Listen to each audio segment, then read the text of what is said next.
ઉદયભાઈ, સત્સંગ એવી વસ્તુ છે કે દરેકને ભાવ થાય કે ભાઈ મારે ત્યાં થાય તો સારું. શું કહ્યું? નામ ભૂલી સીમા શું કહ્યું સમજી? અમની બેન થાય નીલબેનની. અહીંયા જ રહે છે આપણા પૂજારી સાથની સામે બરોબર. કોકા કોલાનું હતું ને એ બધું ત્યાં એ જ એવરી વાળું એ બધું એમનું એ આખું.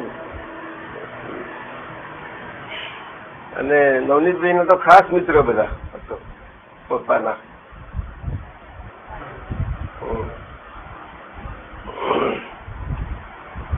કરીએ જમીન લઈએ છીએ. ક્લાસમાં મોડા આવ્યા છીએ ને, જરા વાતો કરીએ. ઉદયભાઈ આવ્યા છે. હા, અમારી નાતના પાછા એન્જિનિયર સાહેબ એટલે નાતના કહેવાય ને. અધૂરું સાહેબ ખરું જ નહીં. ભલે તમે જી બી પણ નાત તો એક જ ને, જ્ઞાતિ એક કહેવાય. ગોપાલભાઈ ક્યારે આવ્યા? ના પણ અમેરિકાથી અઠવાડિયું. બધા મજામાં છે? હે, સાન ફ્રાન્સિસ્કો વાળા બધા જ સરસ. ચાલો તમે તો સોનલબેન જોડે બેહાડી દીધો. હા, છોકરાઓ રમ્યા કરે છે. એવું છે મને જુદાઈ લાગતી જ નથી. કોઈ જગ્યાએ જુદાઈ જ નથી લાગતી. શાના માટે લાગવી જોઈએ મને સમજાતું નથી. હું એવું નથી કહેતો હું તો બહુ સમજીને બેઠો છું, પણ મને દાદા ભગવાનનું અક્રમ વિજ્ઞાનના જે સમજણ અને એમની પાસેથી જે પ્રાપ્ત થયું ને જીવનમાં કુદરતી રીતે જીવન તો એમની પાસે જ ગયું બાળપણથી. પરંતુ બાળપણ તો બાળપણ અને એ તો બધું ગાળપણ બધું.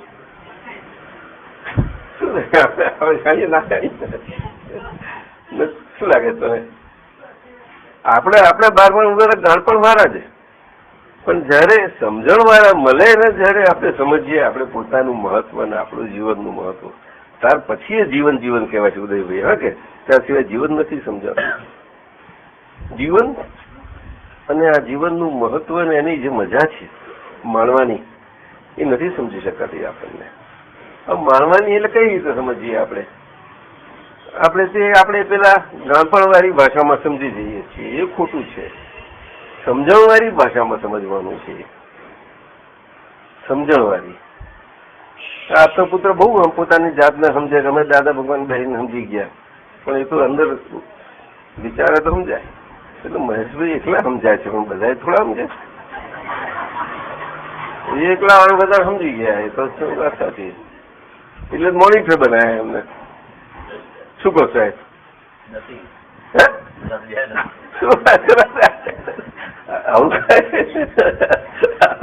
જુઓ લઘુ છે ને, બરોબર છે ને લઘુ.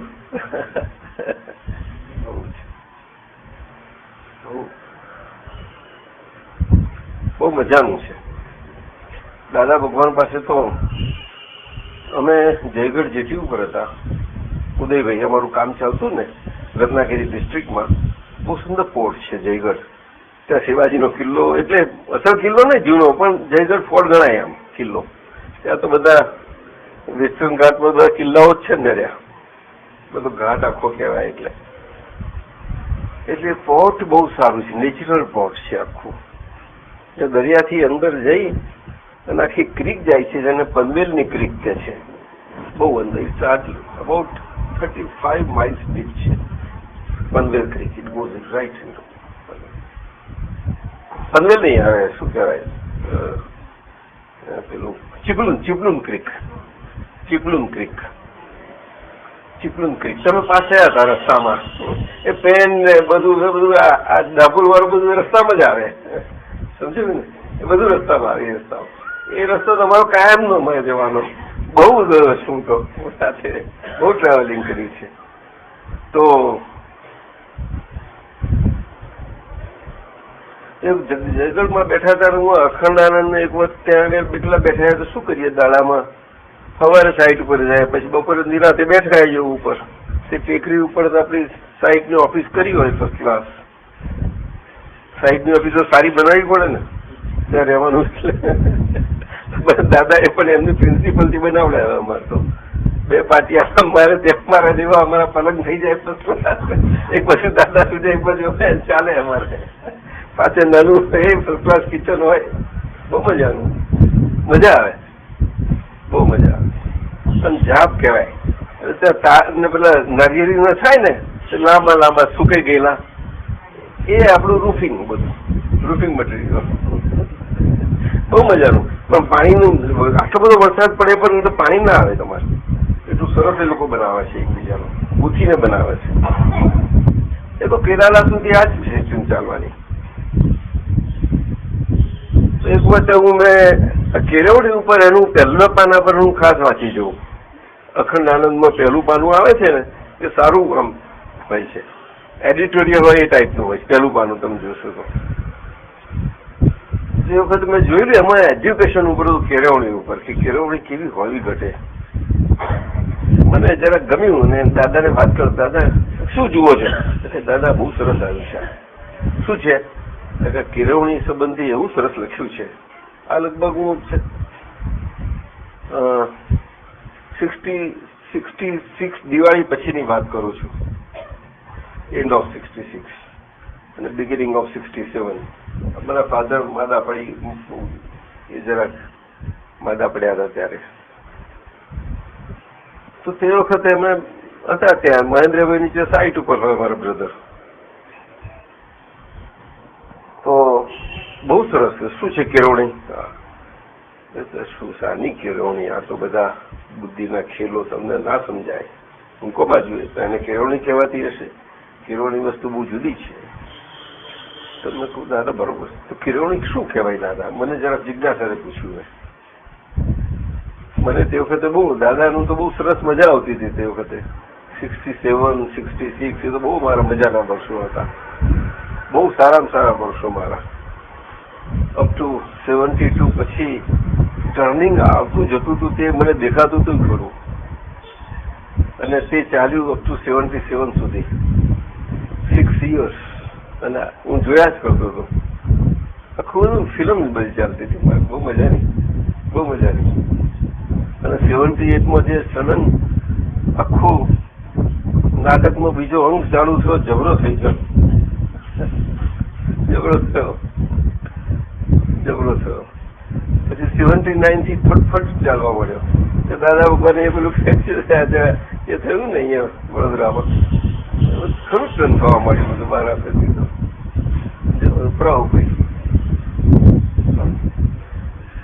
શરૂઆત તો બહુ મજા હતી. એટલે પેલા 10 વર્ષ 11 વર્ષ તો બહુ મજાના ગયા.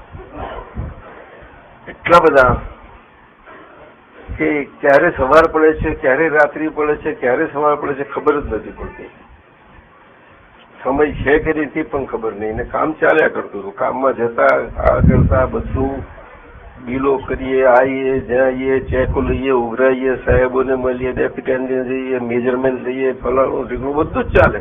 PWD કામ તો બધું કરવું જ પડે ને. છૂટકો થઈને બસ ઓફિસમાં જવું પડે, લાગને ચા પાણી કરાવવા પડે, બધું જ કરવું પડે. એ બધું ચાલ્યા કરે.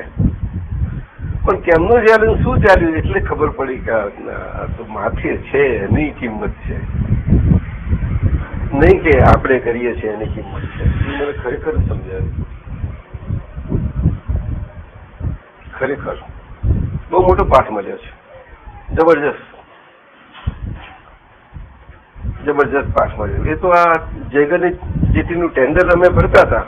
ટેન્ડર જનરલી દાદા મારી પાસે બધું ભરાવે આખું. અને સાઈટમાં તો ફાધર, દાદા હું 3 જણ અમે જઈએ, બધું જોઈ લઈએ. બધું આખું ઓબ્ઝર્વેશન થી બધું એનાલિસિસ કરી નાખીએ. પછી સાઈટ બધું જોઈને પછી ભરવાનું હોય ટેન્ડર. ટેન્ડર ભરવાનું કહી દે તમે ભરી લો. પછી એ લોકો બધા વડીલો ચેક કરે. ફાધર તો જાણે કે આવે તો કનુભાઈ છે એન્જિનિયર કરી લેશે. દાદા શું ફાધર દાદાને અંબાલાલભાઈ કરતા, અંબાલાલભાઈ એ રીતે ઉપદેશ કરતા. પણ અંબાલાલભાઈ એટલે એમાં એમનો બહુ આદર જબરજસ્ત હતો. આમ એ સાદું વસ્તુ નથી. એવું એ ઉદ્દેશ બહુ મોટો ઉદ્દેશ છે. અંબાલાલભાઈ કરીને દાદા ઘણી વખત કહેતા હશે, તમે આપણા પુસ્તકમાં આવ્યું છે, તમે જોવું ઘણી વખત કોઈ અંબાલાલ કહે તો મને એટલું અંદર ખાટી જાય કે છે શું મસ્તો એના મનમાં ખ્યા છે. મારે આટલા નામમાંથી એક આટલું નામ એમાંથી ભાઈ કાઢી નાખીને એટલું અંબાલાલ કહી નાખ્યું કે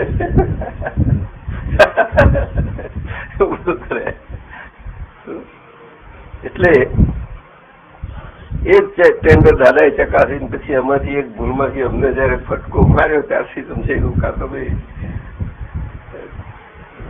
પ્રેક્ટિકલ એટલે પ્રેક્ટિકલ આપણે જો અમે ભણ્યા હોય યા છે પણ એ કામમાં નથી આવતું. તો દાદા પાસેથી જાણવા મળ્યું કે થિયરી કામમાં નથી લાગતી, પ્રેક્ટિકલ કામમાં લાગે છે. અને એજ્યુકેશનનો અમારે જયારે વાર્તાલાપ થયો ત્યારે એમને આ જ વાત આખી થઈ કે કેળવણી કોને કહેવાય કે જે બાળકને નાનપણથી એને જીવનના અંતરના જીવનના પ્રેક્ટિકલ ભાગોના સંબંધીને એની કેળવણી આપતું જાય અને બાહ્ય એને એની પાસે એને કેળવણી આપતું જાય. એવી રીતની કેળવણી હોય તો જ કેળવણી કહેવાય. અર્થાત ગણતર સાથેનું ભણતર એનું થતું જતું જાય તો જ કેળવણી છે, નહીં તો નથી. ગણતર સાથેનું એટલે દાદા ભગવાન ચરોતર માટે કહેતા ને ચરોતરનું ચણતર બહુ મજબૂત હોય, કારણ કે ચરોતરની માટી બહુ મજબૂત આપણે જગદીશભાઈ બહુ જાણે છે.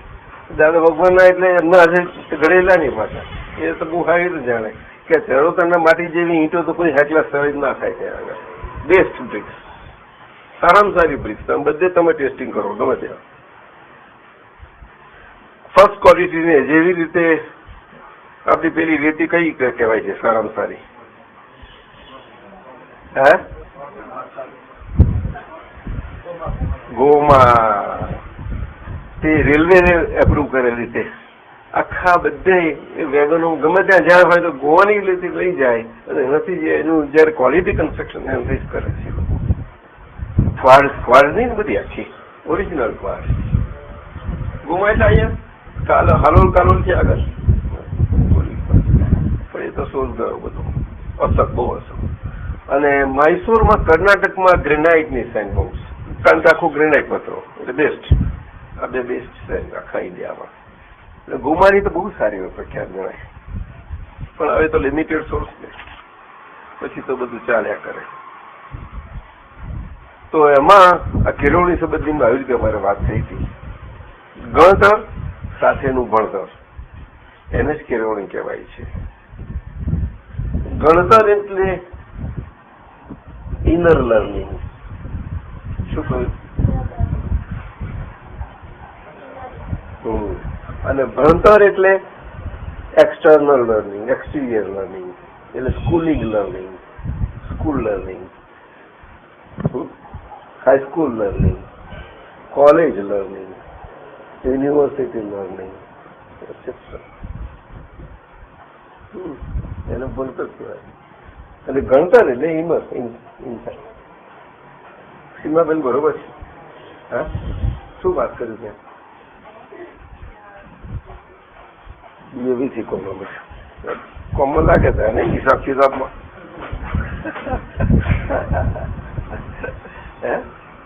જીવનના લેખાજોખા બધા ફાવે છે નહીં? બધા જીવનના લેખાજોખા, બધા જીવનના લેખાજોખા હોય છે સુખ દુઃખના, એમ એનું એકાઉન્ટિંગ હોય બધું. એવું છે બધું. દાદા ભગવાન પાસે આ વસ્તુ બહુ કળા છે અને વ્યવહાર કળા કહીએ. વ્યવહાર કળા એટલે દાદાની જે બોધ કળાઓ એ જ્ઞાની પુરુષ કહેવાય. જવું છે ક્યાં જશે છોકરાઓ? ઘરે જશે? આ તો જાઓ જાઓ જાઓ જાઓ જાઓ સીમાને જાઓ જાઓ. ઓછું કઈ નહીં, જાઓ જાઓ. સરસ આટલો આવ્યો હતો. આ બે શબ્દો કર્યા ઇનરલી એટલે સમજી જશે હોય તો એને. હા, પપ્પાને વાત કરજે, પપ્પા આજે જાણવા મળ્યું 2 ટાઈપ્સ ઓફ લર્નિંગ છે. આ સ્કૂલિંગ લર્નિંગ તો એક જ છે પણ 2 ટાઈપ્સ છે. એમ તો કયું તું કહેજે પછી જા. એ કયું જાણવા માંગે તો જ કહેજે. હા, એકદમ ના કહી દઈશ. મફતમાં ના કહી દઈએ કશું.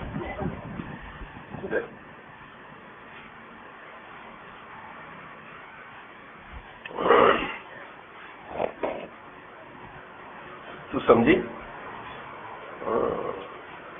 આ અમેરિકાથી આ પુનિત આવી છે આપણા કેલિફોર્નિયાના સંઘપતિ મગનભાઈ સાહેબ, એમની દીકરી. આ અજીતભાઈ ક્યાં બેઠા છે? હા બેઠા દિવસ એ આયા છે 2 જણા. એમના બે બચ્ચાઓને મૂકવા આવ્યા છે બેંગ્લોર ભણવા માટે. આ મારી આવી છે પ્રીતિબેન, એ અમારા AM પટેલ. AM પટેલ જ છે એ પાછા કેલિફોર્નિયાના. હવે વસંત મહિના વાળા છે નહીં, એમના વાઈફ છે. એના 2 છોકરાઓ લઈને આવી છીએ. એક મોટાને મૂકશે, મોટાને, અને બીજા એક આપણા નાગર દાદા છે. આજે 95-96 વર્ષના થયા હશે, બધા 97 થયા હશે, 95-97 થયા હશે એમને. નાગર દાદા એટલે સંયમધામ આપણું આપતા પુત્રોનું ખરું ને મિનલબેન, એ સંયમધામની જમીન આપનારા એ નાગર દાદા. એમની જમીન બહુ 12 વીઘા જમીન છે, બહુ કિંમતી જમીન હતું ત્યાં તો ગણાય. પણ એ વખતે દાદા સહજ ભાવે, આમ સહજ ભાવે એટલે બિલકુલ જાણે કે શું પછી કશું કરતા નથી એવી રીતે આપેલું. અદભુત એને એ કહેવાય. અક્રમ માર્ગ કેવો છે સમજવા જેવો છે. અને એમના મધ્ય કોમ્યુનિટીમાં રહેવા છે કે શું કરી રહ્યા નાગર દાદા કે ગામમાં જ એને થાય કે આ કિંમતી જમીન, આવા સરસ જમીન એકદમ જ આપી દે છે. એટલું બધું જબરા 12 વીઘા. તે એમને ત્યાં આગળ સંયમધામ થવાનું. તેથી વખત આ સંયમધામ બધું દાદા યોગાની હાજરીમાં જે પાયા રંકાય બધું થયું હતું, મહેશભાઈ માથાકૂટ કરેલી એ જગ્યા. એટલે દાદા ભગવાને કહ્યું કે સંયમધામને શું નામ આપશો? તો કે નાગરબાગ કોમ્પ્લેક્સ. એટલે નાગરબાગ નામ આપજો. એ નાગર દાદાના નામ ઉપરથી એમના બધે પ્રજા છે ને બધી નાગરજી તરીકે ઓળખાય. પટેલ સરનેમ નહીં, એ લોકો નાગરજી તરીકે ઓળખાય. દુર્લભજી વાળા રાખે છે બધા એવું.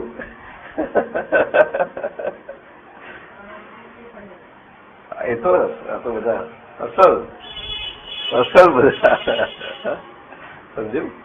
સુરતમાં એક મેં જોયું કે આપણા મને બહુ પરિચય નહીં, દાદાની હાજરીમાં હું બહુ ફરેલો ને એમની સાથે બહુ ઓછું, પાછળના ભાગમાં બહુ ઓછું ફરેલ છું, એટલે પરિચયમાં ખાસ નથી આવ્યો.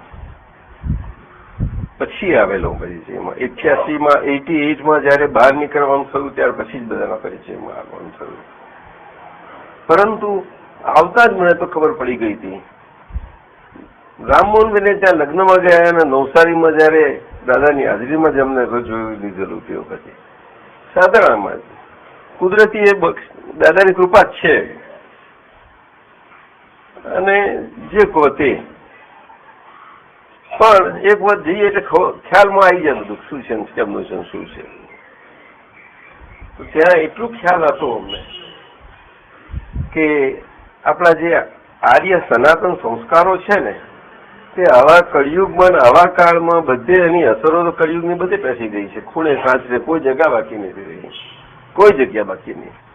જગ્યા એટલે આ ઘર અને એવી રીતે વાત નથી કરતા આપણે, પણ આ માણસોને અંદર મશીનોમાં અંદર જઈને બહુ કામ કર્યું છે એને, અને બહુ જબરું કામ કરી નાખ્યું છે.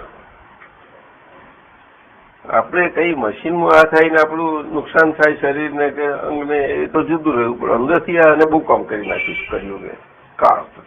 તે કાળે કામ નથી કર્યું, તે કર્મ એવા કે જેવા પ્રકારના હોય એવા પ્રકારના અનુરૂપ વાળો કાળ અને એવા કાળ વાળો યુગ હોય એવા યુગ અત્યારે છીએ આપણે. એટલે કાળનો દોષ તો ગણાય જ નહીં. એ તો કુદરતી ક્રમે કરતો જ રહ્યા કરે છે ને આયા જ કરે છે. એટલે આ તો એવી રીતે તો એમાં સુરતના બધા ઇલાકામાં આખા પેલા તો આખો જિલ્લો મોટો, બહુ મોટો ને. 84 તારીખ કેટલા કહેતા હતા? બધું બહુ કહેવાય નહીં, મોટો એરિયા ને, એમાં આ સંસ્કાર બહુ સારા સચવાઈ લીધા. આવા વખતમાં પણ અસરો બધે પડેલી ખરી, પણ આ ધાર્મિક સંસ્કારો, ભક્તિભાવ ને આ બધું સારું સચવાઈ ગયેલું. એટલે બાજુ આખા દુનિયામાં જેવી રીતે આ બધા પટેલો નીકળી પડ્યા, ચરોતરના એ નીકળી પડેલા, બધા ઘરો નીકળી પડ્યા નહીં, કોઈ બાકી નહીં. હા, બધા લગભગ. અને અમને તો બહુ આ તો એવા પાવરદાર, એક ફેમિલી કર્યું એટલે બધા ખેંચી જ લે, તમારે વાર જ નહીં. કુટુંબના તો આવી જ ગયા, પણ જોડે જોડે એના હગા હાલા મિત્રો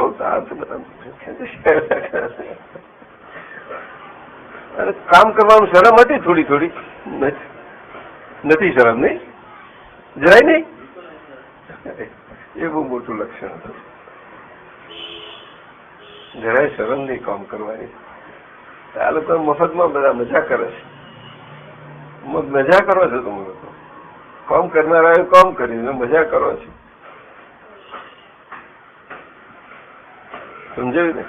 અત્યારે બધા તો એટલા બહાર બધે આખા વર્લ્ડમાં બધે ફેલાઈ ગયા છે, છતાં પણ ગમે તેવો નાનો પ્રસંગ હશે ને, તો કાલે જ અમે ભાદરવામાં વાત કરીએ, નાનામાં નાનો પ્રસંગ હશે ને તો ગામમાં જ ઉજવશે એ લોકો, ગામમાં જ આવવાના.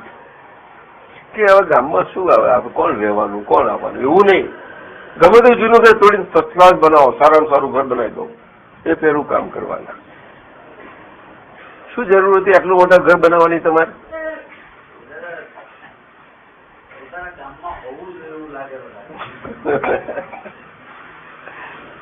આવું છે. જયારે અહીંયા આગળ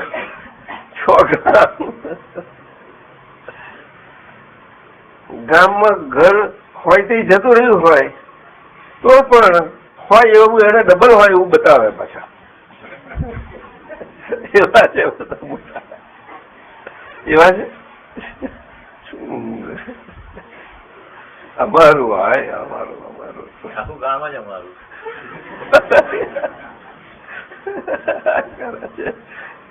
એવું આવું છે. એટલે ત્યાં આગળ સંસ્કાર સારા છે. જુઓ, દાદા ભગવાન આખું અકમ વિજ્ઞાન ત્યાં ચાલ્યું ગયું. મહેન્દ્ર બહુ રડરડ કરે કે અમારા દાદાને ખેંચી ગયા. તે ખોટું રડતા થાય હે? અમની આગળ રડતા હતા ને આ બધા હાજર હતા. મહેન્દ્રભાઈ તે વખતે ઉકરીજમાં ખેંચ્યા, નસીમાં ગુરુ પૂર્ણિમા ઉજવાઈ ત્યારે બધા ભેગા થયા હતા. એ હતા ત્યાં આગળ, અમારા ભાઈ આજે કન્સ્ટ્રક્શનમાં હતા તે ત્યાં છે અત્યારે. હવે એ દાદાના બહુ પાકા, એટલે બધા ભાઈઓ અમે એકલા જ હતા સાઈટ સંભાળનારા.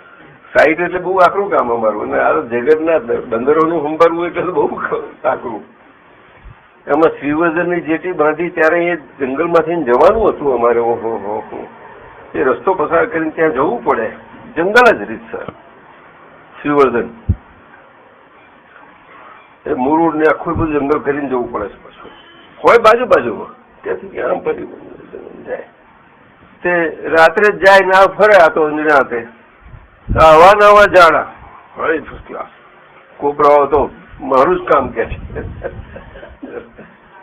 અને રત્નાગીરીના અમુક કોબરા એવા આવડા કરડે તો 10 મિનિટ કે 11 મિનિટ જોઈ શકે નહીં એવું હોય. 10 મિનિટ તો બહુ કહેવાય મેક્સિમમ. વધારે કઈ આવી પડ્યું પુરસા કહેવાય છે ને પેલા, અને બધા કૂદકો મારે. અને કલર કેવો તો કે લેટરાઇટ નો પેલો પથ્થરો છે ને એના જેવો જ રંગ, એટલે ખબર ના પડે કોઈને ક્યાં શું પડ્યું, જરાય ખબર ના પડે. દેવગઢ ની આपूસ કેરીઓ બધા ખાવ છો, એ તો ઘર જ એમનું. એ સાપોનું ખાસ ઘર એ જગ્યા છે દેવગઢ, રત્નાગીરીમાં. જે દેવગઢ ની કહે છે ને, દેવગઢ ની કેરીઓ પ્રખ્યાત એ જગ્યાએ. એ જગ્યાએ કોણ જાણે કુદરતી કેરીઓ વધારે થાય, ત્યારે વધુમાં વધુ મોસ્ટ પોઈઝનસ જે આખા વર્લ્ડના કહેવાય છે તે ત્યાં જ થાય છે. બોલો, કુદરત.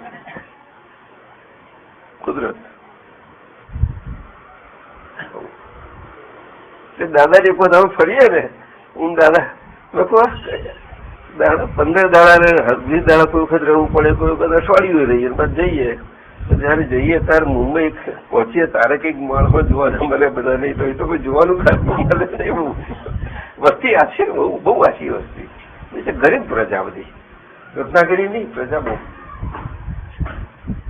તે વખતે વાત કરું, તે વખતે તો કશું નહીં ને 60s તો એક વખતે એ બાજુ ફરતા હતા અમે, ચીપલું જવાનું થતું, ત્યાંથી જતા હતા હું દાદા બે જ. દાદા આવું આ ફરફર કરવાનું છે, કેટલા વખત કરવું પડશે, આવું કેવું દે, આવું કેવું ભલે. હા, અને મુંબઈમાં એલિફન્ટા આ બે લખાયા હતા અમારામાં. તે ભાઈ એ તો જેવા આટા માર્યા હોય ને એવા આટા ઉકલે. આપણે માર્યો હોય આવો આટો, અને અત્યારે આપણને એમ લાગે કે આ સીધો કેમ નથી ઉકલતો.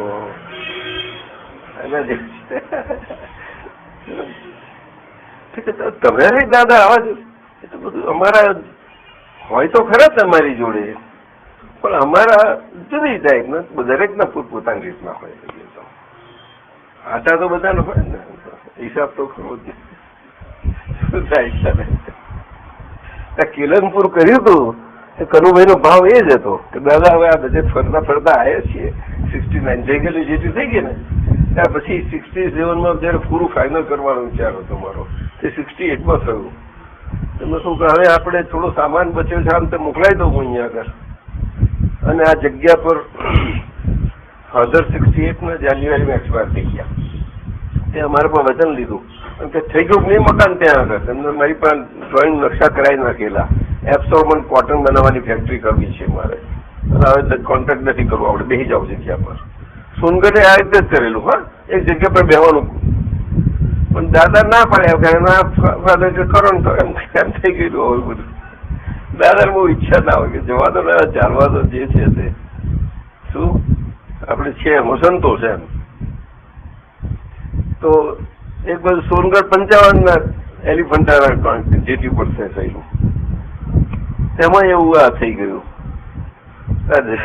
કિલનપુરી કર્યું તો મને એમ કે કરીશું તો આપણે કઈ કાંક કર્યા કરીએ દાદા. એટલે આપણે બે ઘર ચાલ્યા કરે, હું હીરાબાનું અંબારે ના અમારે અહીંયા ચાલે, અને ધર્મ થાય બે જગ્યા પર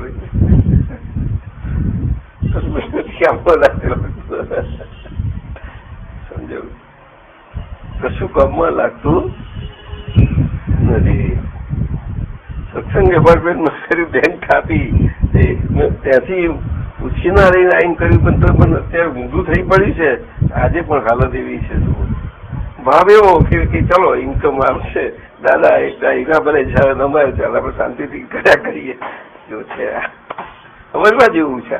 વ્યવસ્થિત બહુ મજાનું છે, વ્યવસ્થિત બહુ મજાનું છે. એ પોતે પોતાનો ખાધેલો માર નજર સામે છે ને, તમે જુઓ છો ને સારી રીતે સમજો છો, તારે મજા આવે, તારા સિવાય નહીં આવે. પણ માર પડવા દઈએ તો, એટલે કહેવાનો મતલબ શું છે, માર પડે છે તેને આપણે દબાઈ દઈએ છીએ. શી મળ્યું પેલા આવી નવી કોણ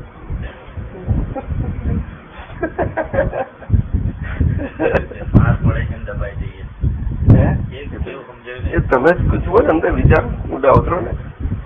અમે તમને વાતો કરીએ છીએ, પણ તમે અમને આગળ જવા દો છો. તમે વાતો બહુ કરવા જઈએ છીએ, પણ તમે અમને આગળ જવા દો છો. જપે રોકી દો છે એટલે નમસ્કાર કરીને પાછા ફરી જઈએ.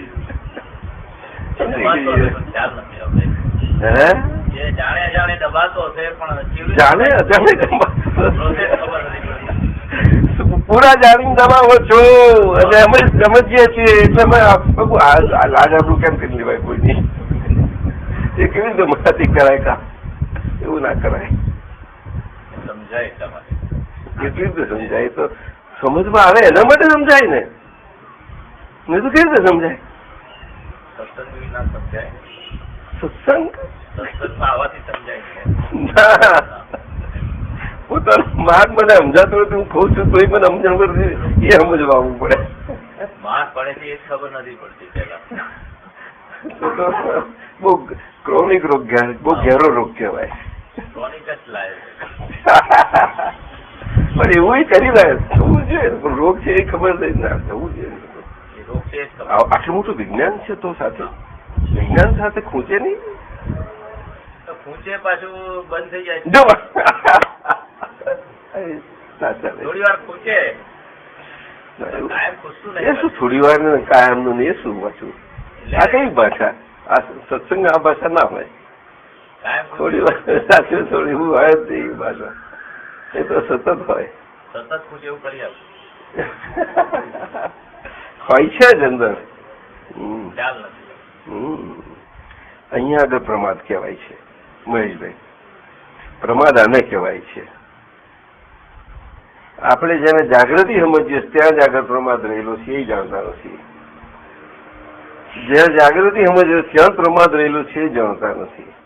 વિચારો, અમને કહીએ, અમને કહીએ પેલા માણસ એવું કેમ કહેવાય? આટલા બધા તમે આપતો પુત્રો છો, વધારે ના કહી શકું. તમારે જિજ્ઞાસ ભાવ તો બહુ હોય છે, પણ સ્વભાવ જેનો ખુલ્લો થયો એને ખુલ્લા થવું છે. ખુલ્લો થયેલો કેવી રીતે હોય? અને ખુલ્લા થવા માટે ક્યાં કેવી રીતે હોય? પછી શું એને ઢાંકેલું રાખવું હોય? બતાવો. છે ઈચ્છા જો બોલે છે ના બોલતા તો બોલતા. અરે આ ભરતજીને બોલતા એ થાય છે. શરમ ના ભર્યા બધા બોલે. સમજ્યા ને? આવવું જોઈએ. અને કહું ને તારે તો પોતે ચોખ્ખા ચંદન જેવા દેખાવા માટે બધા તૈયાર છે, પણ ઉઘાડું જેમ છે તેમ થઈ જવું કોઈને તૈયારી નથી. એવું કોઈને નથી તૈયારી. ઉઘાડું કોને કહેવાય? કે હું શુદ્ધાત્મા છું. એ શુદ્ધાત્મા સિવાય આ જગતની કોઈ પણ વિનાશી ચીજ મારા ખપની હોઈ શકે જ નહીં. શું અધૂરી સાહેબ કહો છો? હવે કરેક્ટ બોલો છો. એ તો શબ્દથી બોલ્યો. જો પાછા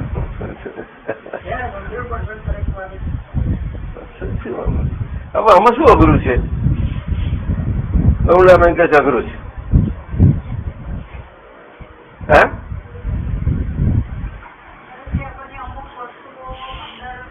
એ વસ્તુ જુદી છે. હું શું કહેવા માંગુ છું કે શુદ્ધાત્મ અનુભવ સિવાય, શું કહ્યું? આ જગતની કોઈ પણ વિનાશી ચીજ આપણે રિલેટિવ રીતે સમજીએ છીએ. એટલે રિલેટિવ બાબતની એટલે મન વચન કાયાની બાબતની સીધી વાત થઈ ગઈ. અને મન વચન કાયાની બાબતની કહીએ છીએ એટલે આપણે આપણું વાત કરીને બહાર કોઈની વાત નથી કરતા. અને એવી કોઈ વાત થઈ શકે જ નહીં. અને છતાંય આગળના પડઘાઓથી એ રીતે જ આવે છીએ ને આપણે. અને આજે એમ જ રહ્યા જ કરીએ છીએ ને. અને એમ જ આ બધી અથડામણમાં રહીએ છીએ ને. અથડામણ શાની થાય? નહીં તો એક અથડામણ કેવી રીતે થાય? બતાવો કેવી રીતે થાય? હું કોઈ ઘરમાં છું, ચાલો ગમે ત્યાં છો, કેમ અથડાય થઈ? આનાથી બહાર છો એટલે થાય. તો બહાર છો તો ઘરમાં છો, તો બહાર છો એટલે ઘરના સંબંધ તો બહારના ગમે તેવા પણ કઈ છે આપણા કાળ્યા જતા રહેશે. કોને કહું જતા રહેશે? કોને કહું? જ્ઞાની એવું કે છે કોઈ દિવસે? સારી રીતે રહે છે, પણ નથી કહ્યું કે ફાઇલોનો સંભાળ નિકાલ કરો? નથી કહ્યું? તો શું સમજ્યા? શું સમજ્યા કહો? બોલો.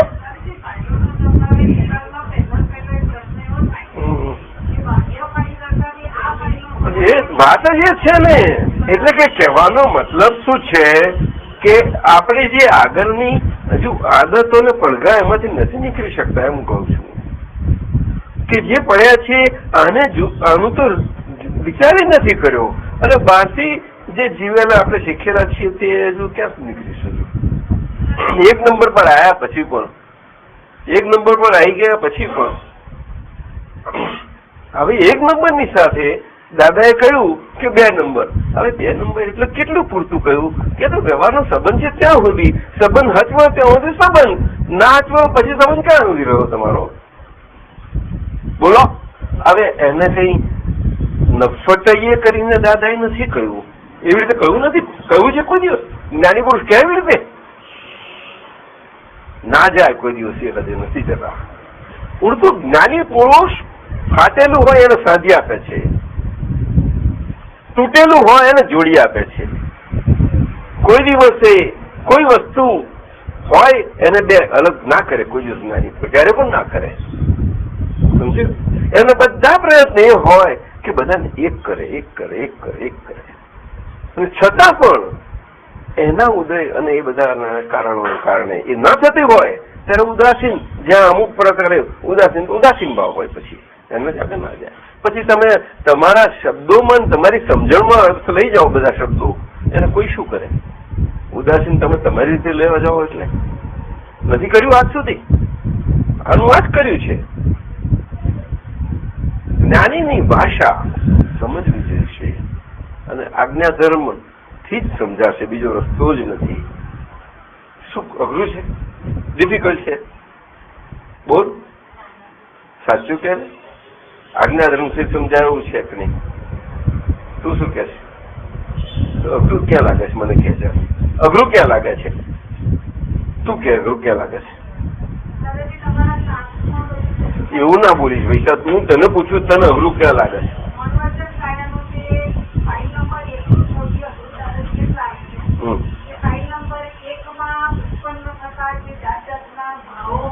ના, હું શું કહેવા માંગુ છું કે ફાઇલ નંબર 1 એને કારણે આપણને જે બહાર આપણને જે બધું થાય છે બધું એ એક નંબરની ફાઇલ છે એટલે થાય છે.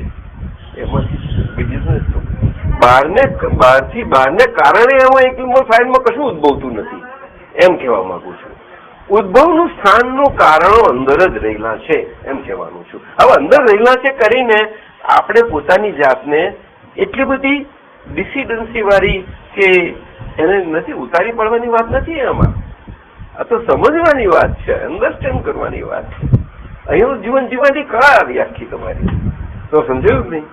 કોઈ દિવસ તમે જોજો કે તમે પોતે પોતાની જાતને અંડર એસ્ટિમેટ નહીં કરશો, તમે નહીં થાય. તમને એમ લાગશે કે આ તો આપણે નબળા થઈ ગયા, આમ થઈ તેમ થઈ આ કઈ જતું જીવન. ના, એવું નથી. પણ તમારી તૈયારી જોઈએ. એટલે આમાં ખૂટે તો પછી આમ શું નડે છે આમાં? તો કે આપણી નબળાઈઓ નડે છે. આપણું માઇન્ડની સ્ટ્રેન્થ નથી એવી, અને માઇન્ડની સ્ટ્રેન્થ અને આપણા વચનબરોની સ્ટ્રેન્થ અને આ બધું એ આપણે ત્યાં કાચા પડ્યા છીએ. એટલે સમજવું પડશે. તો એમાં શું કારણથી? તો કે એમાં જે અમુક દાદાએ કહ્યું છે તેમ વ્યવહાર વિજ્ઞાનમાં કુદરતના કાયદાઓ અને કુદરતના કાયદાઓની સમજ સીધી સાદી છે.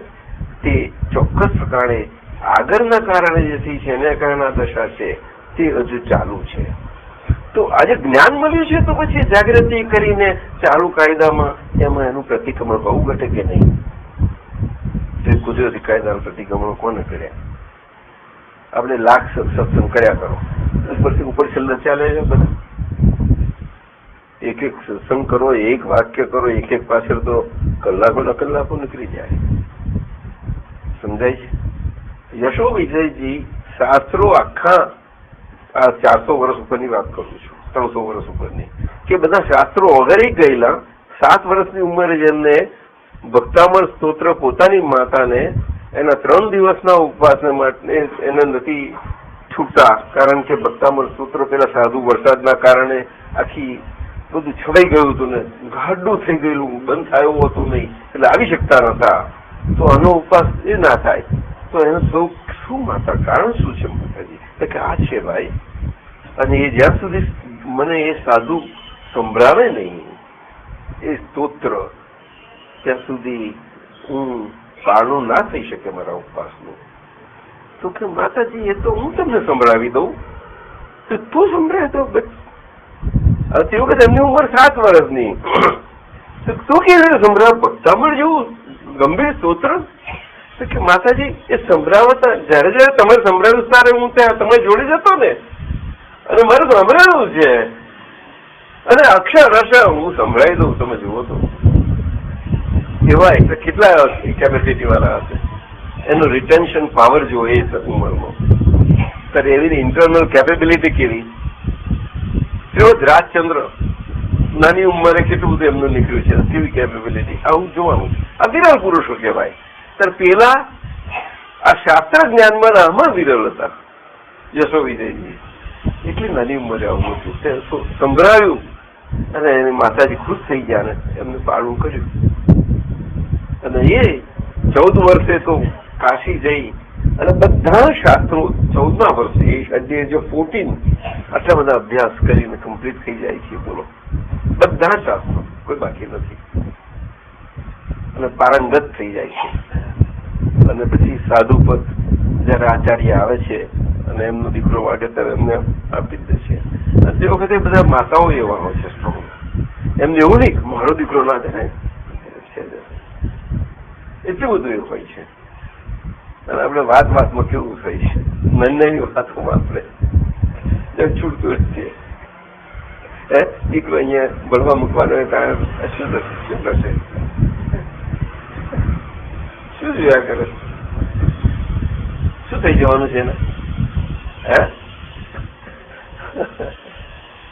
આવું છે, સમજો. એવા યશો વિજયજી આખી ઉંમર, આટલી નાની ઉંમરે જયારે સાધુ પદ થયા પછી ઉપાધ્યાય સુધી જ આવી શકે છે. બોલો, આટલા બધા સમર્થ પુરુષ છે તો પણ કયા પદ સુધી? પણ એ 300 વર્ષ પહેલા બહુ સારું ઉપાધ્યાય પદ છે એમનું. એક્ઝેક્ટ પદ છે ઉપાધ્યાય. યશો વિજયજીના પદો જે છે બધા એ એમના છે. આ યોગ શાસ્ત્ર જે છે, યોગ દ્રષ્ટિ સમુચ્ચય બધું એ એમનું. એ જૈનોમાં બહુ પ્રખ્યાત છે. 8 દ્રષ્ટિ યોગની જે અષ્ટાંગ યોગ છે, એવો આ આખો યોગ કે જે યોગ્ય કરીને ચિત્ત શુદ્ધિ થતા આપણે જેને ચિત્ત શુદ્ધ થયું છે ને ત્યાર પછી આવરણ શુદ્ધિ થતા, આવરણથી પોતે પોતાની દશાઓ આગળ જેમ વધે છે, અદભુત કથાઓ છે બધી. એટલે એ બહુ સુંદર છે. તો ઘણું એનો વર્ણનો બહુ ભારે છે શાસ્ત્રમાં. તો એ યશો વિજયજી ઉંમર થતા થતા થતા આનંદગંજીનું જાણેલું હોય છે, પણ એ 70ની ઉપર ચાલ્યા જાય છે. અને એમને ખ્યાલ છે આનંદગંજી સાહેબ સમર્થ આચાર્ય છે, અને એમને બહુ જ ભાવ છે.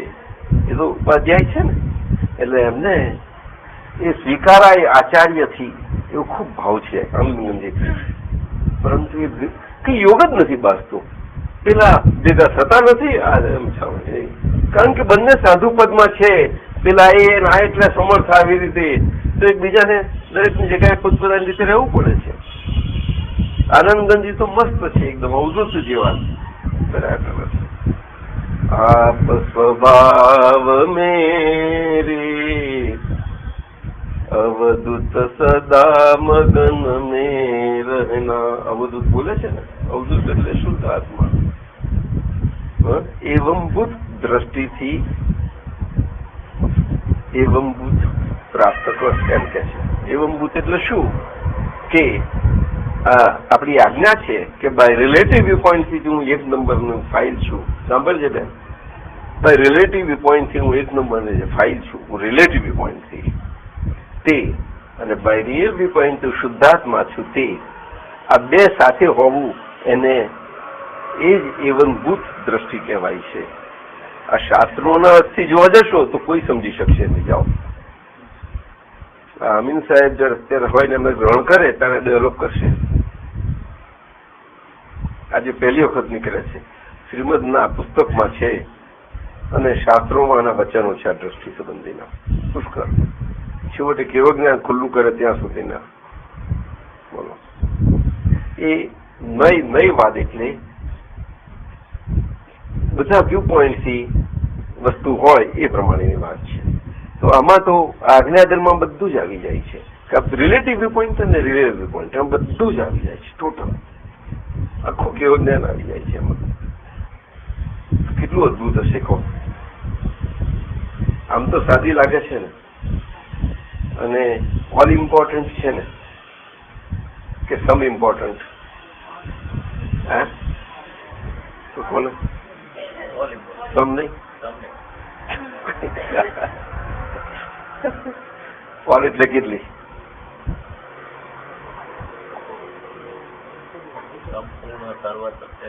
આપણું કઈ ચાલે જ નહીં એવી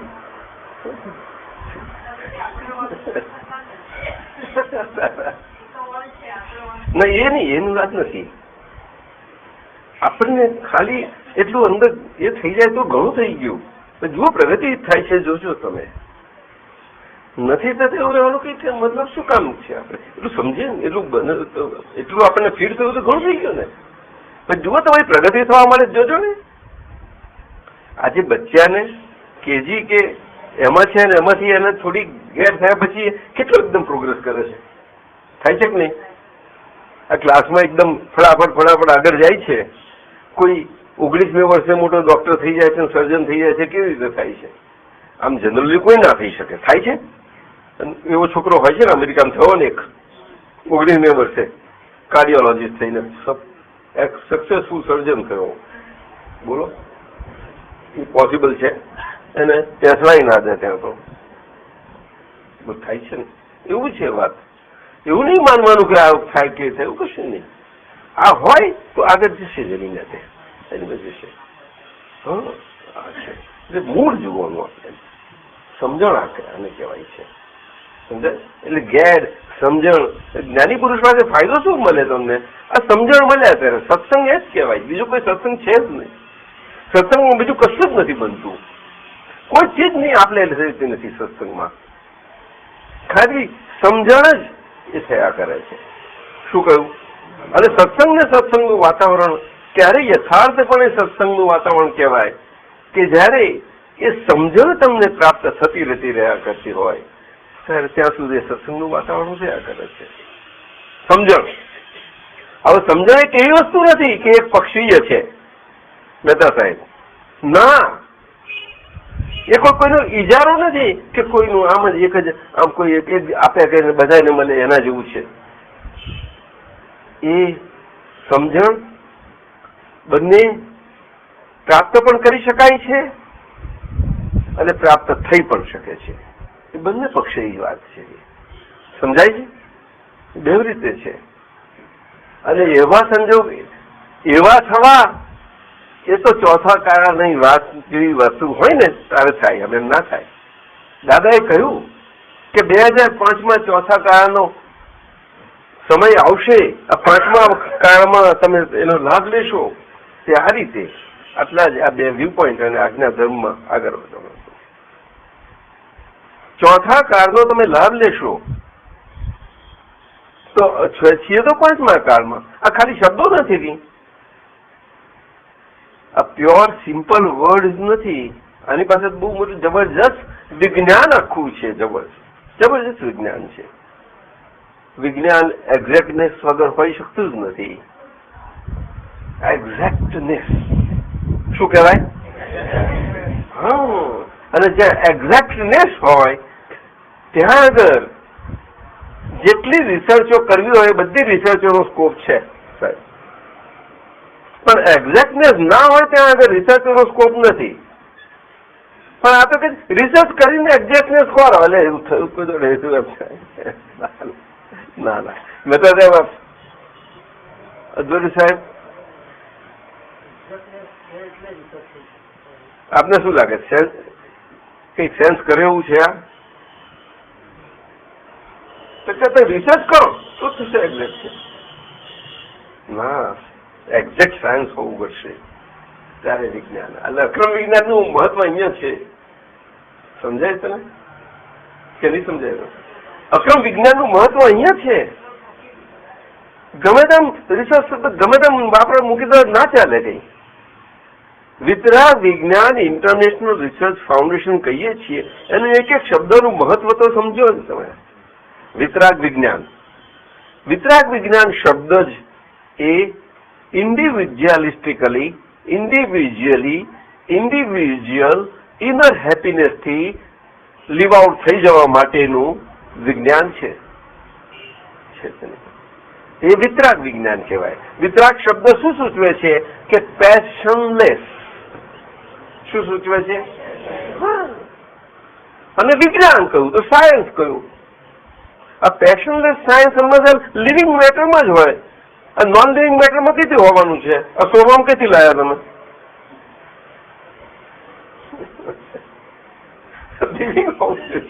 અને એ લિવિંગ કેવું તો કે 2 પગ વાળું ખાસ કરીને આમ કર ધીમે ધીમે અને આમ પોતા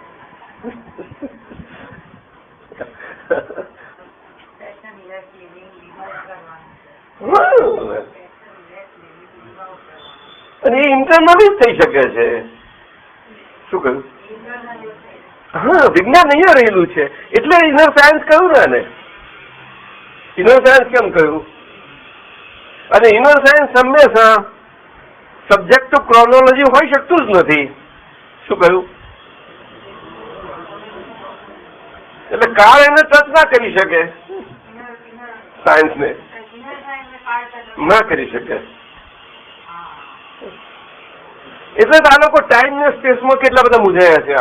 આ મટીરિયલ સાયન્ટિસ્ટો બધા મૂંઝાઈ ગયેલા છે એક્સટીરિયર સાયન્સમાં. એટલે ભૌતિક વિજ્ઞાન છે, ભૌતિક વિજ્ઞાન જે કાળનું જ છે, આખું કાળમાં જ જકડેલું છે. અને એમાં એ કાળ સમજવા જાય. જકડેલા પુરુષો જકડેલા તત્વને સમજવા જાય છે. જકડેલા આ કેવી રીતે બોલે બોલો છે? પકડાયેલો પોતાને છોડાવવા માટે છૂટવા જાય એના જેવી વાત છે.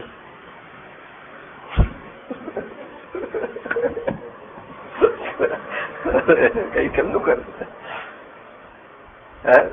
બધું બહુ મજાનું છે. આ તો વિતરાગ વિજ્ઞાન ઇન્ટરનેશનલ કહ્યું. ઇન્ટરનેશનલ સાથે કહ્યું કે એ માનવ માત્રને લાગુ પડે છે.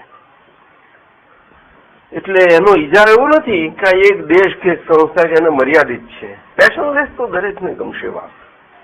ઇન્ટરનેશનલ રિસર્ચ ફાઉન્ડેશન એટલે અહીંયા આગળ એવું આવ્યું છે કારણ કે અહીંયા આગળ એક્ઝેક્ટનેસ છે.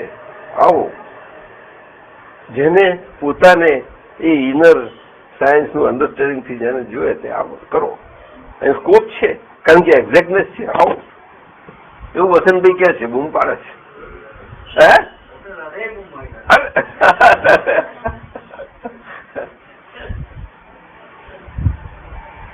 અરવિંદ તૈયાર છે પાછા, તૈયાર થઈ ગયો છે. એ સમજે ખબર છે એને કે પકડી રાખીશ.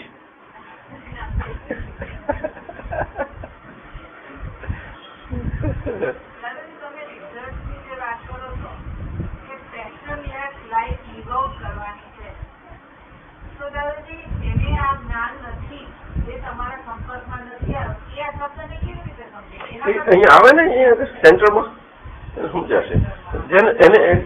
એને અંદરથી તમન્ના હોવી જોઈએ ને, પણ એવી એને તમન્ના થાય એવા જ આવશે ને. બીજા કોણ આવવાના છે? બીજો કોઈ આવશે? એવી રિસર્ચ કરવી એ જ આવશે ને, બીજા કોઈ થોડા આવવાના છે? अर्जुन क्या बोलता है? और कोई आएगा जिसको जो जैसी रिसर्च करनी है वो ऐसा आएगा?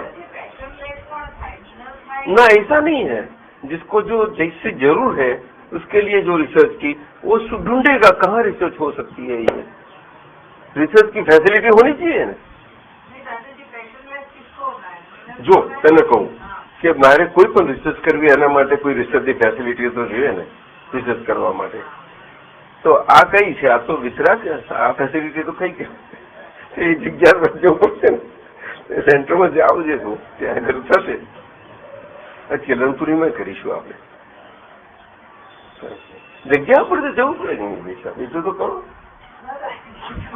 તમે પણ મારા ઘરમાં કરી આપો તો એમનું કેમનું કરીશ? ઘરમાં તો કોઈ કેવું એનું ભણતર લઈને કંઈક એની ડિગ્રી લઈને આવેલો હોય તો કંઈ કામ લાગશે. ડિપ્લોમા લેશો તો કામ લાગશે લે.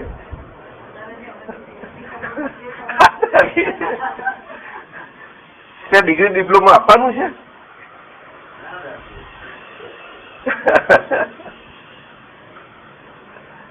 આવું છે બધું.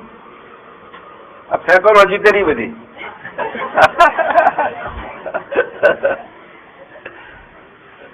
સાયકોલોજી થી શરૂ કરે. જે રિસર્ચ કરવા આવશે એ લોકો કંઈક પામી જશે ને એમાં. રિસર્ચ તો એવા જ આવવાના નથી, એ ગમે તે નહીં આવી શકે ને.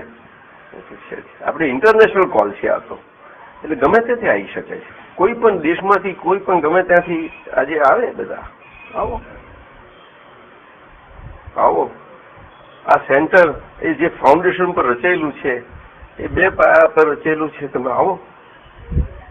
પરમ વિનય અને અભેદ દ્રષ્ટિ, કે જેનો મતલબ છે કે હું કઈ જ જાણતો નથી, કઈ જાણતા નથી, પછી રિસર્ચ કરવા આવશે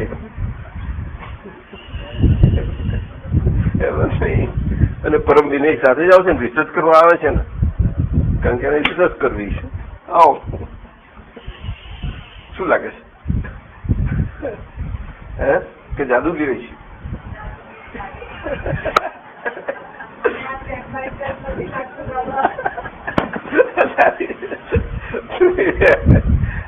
જરા આર્કિટેક્ચર જરા બરોબર કરેલું છે ને, આવશે. હમણાં તારે આર્કિટેક્ચર રાખવાનું છે. પછી બધું કામ બહુ ટાઉન પ્લાનિંગ કરવાના છે. કેટલું બધું કામ આવી પડ્યું છે. 4 સિટીનું ટાઉન પ્લાનિંગ કરવાનું આવ્યું છે. એ કરને હમણાં કામ ચાલે છે કે નહીં? હા, 4 સિટીનું મળી છે. SM પટેલ આપણા મહાત્મા બહુ સુંદર અંદર રિલેટિવ વ્યૂ પોઈન્ટ અને રિયલ વ્યૂ પોઈન્ટના નિશ્ચયાત્મક વ્યવહારથી એ પોતે દૈનિક જીવનમાં કેવા સુંદર રહે છે, જોવા જેવું છે. બહુ સુંદર છે આજ્ઞાધર્મથી. અને એમનું એ અંદર એવી રીતે રહેવા પણ એ પોતાને અંદર જે રીતે લાગેલું છે તેટલું લખ્યું છે આ 4 વસ્તુઓ. એના માટે હું વાંચી જઉં છું. નમો વિતરાગાય એ બહુ સુંદર છે આપણા માટે. નમો વિતરાગાય દરેક વખતે બોલીએ છીએ એ શેને માટે? કે આપણને એ સ્ટેટ આપણું જે છે ઇનસાઇડ, એ સ્ટેટ આપણું અંતરમાં વર્તનામાં અંદરથી રહે એટલા માટે એ આપણું આદર્શ છે. નમો વિતરાગાય, પેશનલેસ ઇન્ટરનલ લિવિંગ. બરોબર છે? Inside living. દાદા ભગવાનના અસીમ જય જયકાર હો. એ આપણું સહેલું આજે એ સ્ટેટ પ્રાપ્ત કરવા માટેનો આપણું સીધી જ ડિરેક્ટ નિધિધ્યાસન છે. દાદા ભગવાનના અસીમ જય જયકાર હો. હું તો ત્યાં સુધી કહીશ એ નિધિધ્યાસન સ્વરૂપ ભક્તિ છે. શું કહ્યું? નિધિધ્યાસન સ્વરૂપ ભક્તિ એવો પ્રયોગ શબ્દ કોઈ જગ્યાએ નહીં સાંભળ્યો હોય તમે. ભક્તિના પ્રકારો સાંભળ્યા હશે, પણ નિધિધ્યાસન સ્વરૂપ એને જ પરાભક્તિ કહી. ઓમ બ્રીમ દાદા ભગવાન સર્વજ્ઞ શરણમ ગચ્છામિ, કે જે પેશનલેસ એવા દાદા ભગવાનનું સ્વરૂપ છે અને એ પોતે તે હું જ છું. અને એવા એ દાદા પોતાના સ્વરૂપ એનું મિશ્રણમ સર્વજ્ઞ શરણમ ગચ્છામિ, એમના શરણે જ જઉં છું. એટલે આ મન વચન કાયા એ કરીને હું મારી અંદર જે દાદા ભગવાનનું સ્વરૂપ છે તે આજે જે પણ સ્ટેટમાં હોય તે પણ એ ઓમ રીમ એના અંદર અસલ સ્વરૂપ દાદા ભગવાન સ્વરૂપ એ સ્ટેટ એમના શરણે હું જઉં છું. સ્ટેટે કરીને હું આજે ગમે તે રીતે હોઉં, પણ હું એમના અસલ સ્ટેટમાં શરણે જઉં છું. બરોબર છે કે નહીં? આટલું સમજણ કરીને બોલીએ ને તો બોલતાની સાથે આપણને આનંદ આવે ને રહ્યા કરે. પછી SM પટેલનો અનુભવ અને સમજણ નીચે પ્રમાણે લખાયા છે. એમાં કંઈ પણ ભૂલચૂક હોય તો વધુ પ્રકાશ પાડી સમજાવવા કૃપા કરશોજી. આ 12/11/2003 એમનું લખાણ છે. આજે કેટલો ટાઈમ થઈ ગયો બોલો? એટલે આખી ત્રીજી સાલનો ડિસેમ્બર મહિનો 1.5 મહિનો ગયો, 2004ની સાલ ગઈ, અને બીજા આ 6.5 મહિના ગયા, 1.5 મહિનો એ, એટલે 7 મહિના એ, 1 વર્ષ ને 7 મહિના ગયા આ લખાણને. રાઈટ? 19 મહિના પહેલાનું છે. પહેલું, દરરોજના જીવન વ્યવહારમાં ફાઇલ નંબર 1 માં રહેલી નબળાઈઓનું લિસ્ટ કરી લેવું. આ દરેક પોતે આપણે કેવી રીતે એમને જે થયું છે તે છે. ત્યારબાદ તેના નિકાલ માટે જ્ઞાનનો ઉપયોગ કરવો, અને દરરોજ જીવન વ્યવહારમાં ફાઇલ નંબર 1 ને સંલગ્ન, એટલે કે ઋણાનુબંધ વાળી ફાઇલ છે કે પછી ઉભી કરેલી ફાઇલ છે એ નક્કી કરવું ખૂબ અગત્યનું છે. એના ઋણાનુબંધ વાળી છે કે આપણે ઉભી થયેલી છે આપણાથી, એ નક્કી કરી લેવું ઇમિડિયેટલી. ઓન ધી સ્પોટ થઈ જાય ને તો તરત જ તે જ વખતે તે વર્તન આપણે જે થતું હશે ને એ વર્તન સંબંધી આપણને એ વર્તન હોવું ઘટે કે ના હોવું ઘટે એના સંબંધી તરત જ એનો નિર્ણય આવી જશે. જોજે આવે કે ના આવે. આજે બહુ સમજવા જેવી વસ્તુ છે. ખ્યાલ આવે છે તમને? એટલે કરેક્ટિવ સ્ટેપ થાય કે નહીં ઓન ધી મોમેન્ટ? બહુ સરસ થાય. હવે જેમ ગોળી લઈએ ને તો કરેક્ટિવ થાય એના જેવું છે આ.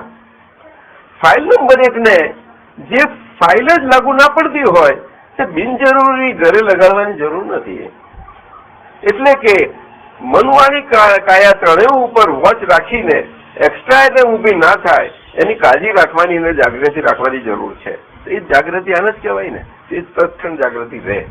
બરોબર છે કે નહીં? કીધું જરા ફાસ્ટ થાય, થોડું થાય છે, પણ તને બહુ જરૂર નથી પડતી. તું ડાઈ બહુ છું. બરાબર છે? પછી હું કહીશ તને. હા, બહુ સરસ છે. એને તો હા, અમારી પુનિતા એટલી ડાઈ છોકરી છે. એના લગ્ન થયા ને એ વખત અમે ત્યાં સિંગોદ ગયા હતા. એના અમને બોલાવ્યા હતા, હું ને મંદરબા, અને અમે સિંગોદમાં ગયા ને ચોરીમાં બેઠીથી લગ્ન થયા હતા. અને ત્યાંથી અમે જોઈને એને અમારી કામમાં જોયું, એને અમને જોયા, અને અમારી જે વિધિ હતી એને અમે વિધિમાં જોયું. એનું તે લગ્નમાં એનું જે સ્ટેટ હતું ને બહુ સારા ઊંચામાં ઉચ્ચ સ્ટેટ હતું, જે જ્વારીમાં કોઈ દિવસ બહુ જોવા ના મળે તમને. બહુ સરસ મજાનું હતું. મને સ્પષ્ટ દેખાયું તે વખતે. અમે અમારો વિધિ વ્યવહાર કર્યો બધો સરસ હતો. લગ્ન થયું એનું છે સિંગોદમાં થયું હતું. બહુ સરસ હતું.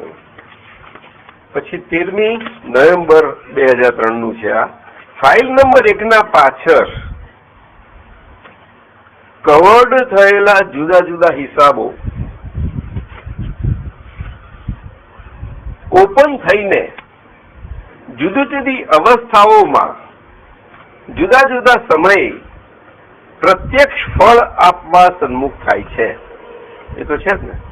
ત્યારે તે બધી જ અવસ્થાઓમાં ફાઇલ નંબર 1 તે હિસાબોને 5 આજ્ઞામાં જેટલા પ્રમાણમાં કન્વર્ટ કરી લે તેટલા પોર્શન અને પ્રપોર્શનમાં પોતાનું સ્વરૂપ ઓપન થવાથી તેટલા પ્રમાણમાં મુક્તતાનો અનુભવ થશે. એ તો બરોબર જ છે. બહુ સારું છે આ. એમને પોતાનું વર્તાય છે એવું લખેલું છે. બહુ સારું કહેવાય. 13મી નવેમ્બર પાછું ફરતી. ફાઇલ નંબર 1 ના સરાઉન્ડિંગમાં જે ઘટનાઓ સતત ઘટ્યા જ કરે છે અને તેમાં ફાઇલ નંબર 1 ને ઇમોશનલ બનાવે તેવી ઘટનાઓમાં પોતે પ્રતિક્રમણ કરાવડાવે અથવા તેને અંતરદ્રષ્ટિથી જોયા કરવાથી તેની નિર્જરા થઈ જશે. આ પ્રોસેસનો સતત અભ્યાસ કરતા રહેવાથી ફાઇલ નંબર 1 ને જ્ઞાનમાં સ્થિર થવાની અને પોતાના અંદરના સુખનો સ્વાદ આવવાથી ખૂબ જ શક્તિઓ ખીલતી જશે અને આત્મોલ્લાસ અનુભવાશે. બરોબર છે. પછી 17મી તમે લખો છો આ 3 વસ્તુઓ. ફાઇલ નંબર 1 એ સતત અભ્યાસમાં રહેવાથી જ પ્રગતિ થાય છે અને તેનાથી પૂર્ણાહુતિ થાય તેમ છે. એટલે ફાઇલ નંબર 1 સતત અભ્યાસમાં એટલે શું? અભ્યાસમાં એટલે જાગૃતિપણે છે એક નંબરમાં. એટલે ફાઇલ નંબર 1 સ્વરૂપે જ હું બેઝિકલી જે નંબર 1 છું ને, એક નંબર આપ્યું છે બહુ મહત્વનું છે. એક નંબર આપ્યો છે ને એ એની મહત્વતા બહુ સમજી લેવાની છે. બે રીતે આપણે અમારા સહેજ નીકળી ગયેલું કે એવરીથિંગ ઇઝ બીકોઝ આઈ એમ. આ રિલેટિવ થી જોશો તો તે રીતે લાગુ પડશે અને શુદ્ધાત્માથી જોશો તે રીતે પણ બે તમારા વ્યૂ પોઈન્ટ સમય જશે. અંદર શુદ્ધાત્મા દ્રષ્ટિથી જોશો તો બંને રીતે. જો રિલેટિવથી જોશો તો પણ તમને લાગશે કે તમને જે સાધારણપણે બહારથી તમને કંઈક થાય છે એવું જે આગળના અભ્યાસને કારણે અત્યારે વર્તાયા કરે છે એ આગળના પડઘાઓ છે. એમાંથી છૂટવા માટે આવું આટલું અંદરથી ટૂંકામાં રહે કે એવરીથિંગ ઇઝ બીકોઝ આઈ એમ. એ રિલેટિવમાં આઈ એમ એટલે કે હું આ મન વચન નંબર 1 નંબરનું ફાઇલ છું. એટલે બીકોઝ આઈ એમ 1 નંબરની ફાઇલ એવરીથિંગ ઇઝ. એટલે એવરીથિંગ ઇઝ એટલે શું કે બહારથી જે કંઈ 1 નંબરની ફાઇલ થયા કરે છે તો હું 1 નંબરની ફાઇલ સ્વરૂપે છું એટલા માટે આવી ગયું. હવે શુદ્ધાત્મા દ્રષ્ટિથી લઈએ તો એવરીથિંગ ઇઝ બીકોઝ આઈ એમ. તો કે હું શુદ્ધાત્મા છું તો છે બધું. આ બધું છે સાથી તો કે હું શુદ્ધાત્મા છું. હું શુદ્ધાત્મા નથી તો કઈ નથી. એ સાચું જ નથી. ગોઠવે અને બીજામાં તમારે બંને રિલેટિવ બે આવી જશે. કુદરતી સહેજા સહેજમ ખ્યાલ આવ્યો ને. એટલે આપણને ઓન ધી સ્પોટ આપણને કામમાં લાગે ચાવી સ્વરૂપે. બીજું મન વચન કાયાની ટેવોને તેના સ્વભાવને અનાદિથી પડેલા અભ્યાસને હું જાણું છું અને હવે અભ્યાસની પ્રયત્ન દશામાં રહેનારને પણ હું જાણું છું અને મારા સ્વસ્વભાવને પણ હું જાણું છું. કેવા પડો તમે તો જબરા છો. સૂર્યકાંતજી મહેશ આનંદજીના શિષ્ય તમને સ્વીકાર્યા પણ એમને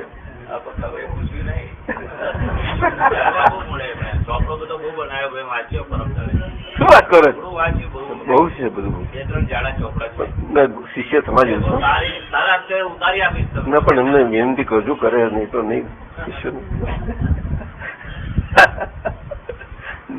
નવીનાનંદજી મહાત્માઓનો વ્યવહાર તો મજાનો જ છે ને. આપણે તો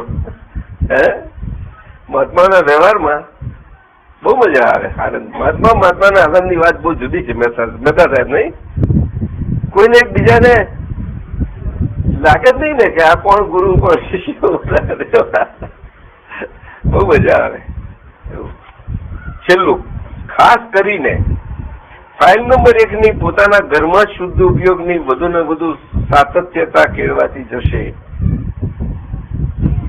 તેમ તેમ તે કશાય રહી વાતાવરણ ઉભું થવામાં ખૂબ જ સહાય બને છે. તો બહુ સારી વાત છે.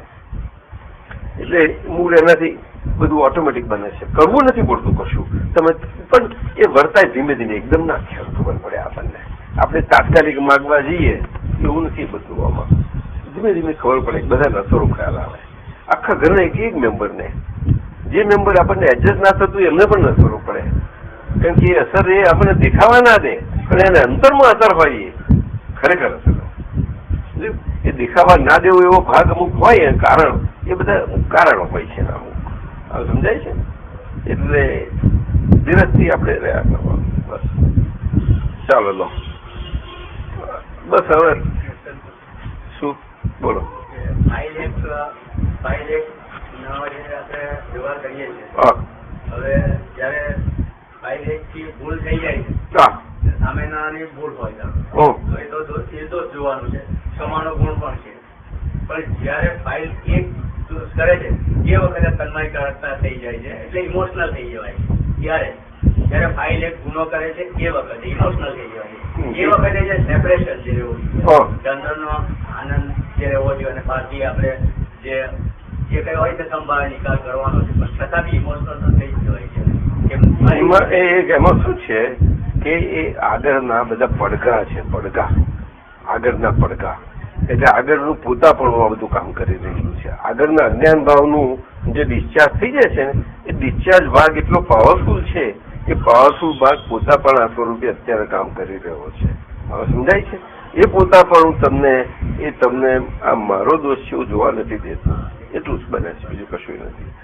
હા, એ ખરી રીતે સંભાવ નિકાલમાં એ પોતાનાપણાનો સંભાવ નિકાલ હોવો ઘટે. બહારમાં કોઈના સંભાવ નિકાલ તો બરોબર છે.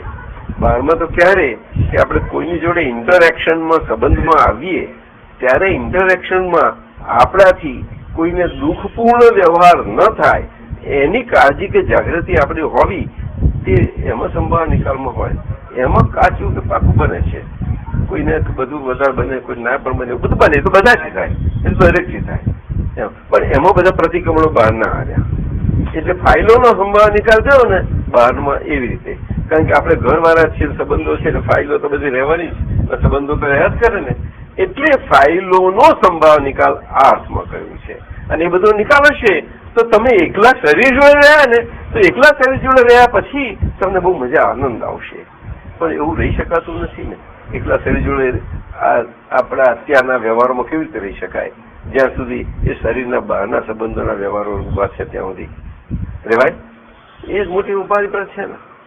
આ એકલા શરીરની વાત કરે છે, પણ એ તો દાણા મળ્યા છે એટલે એમને પેલા છોકરાને તો દબાઈ આવે, આમ કે દબાઈ દે પાછા. પણ હવે નહીં દબાવતા, નહીં? નણંદ દબાવો છો? સાચું કહો ને. હવે એ તો નાનો છે એટલે હજુ તો ના, એ લાગે છે તો જરા પછી થશે તારે સમજો. સૂર્યકાંતજી હવે ડાઈ થઈ ગઈ એટલે તો પેલા તો નસીબદાર છે નહીં? સાચું કહો ને? સાચું? તમે નસીબદાર છો? કેવી કઈ ગયું બીજો કાગળ તમારો?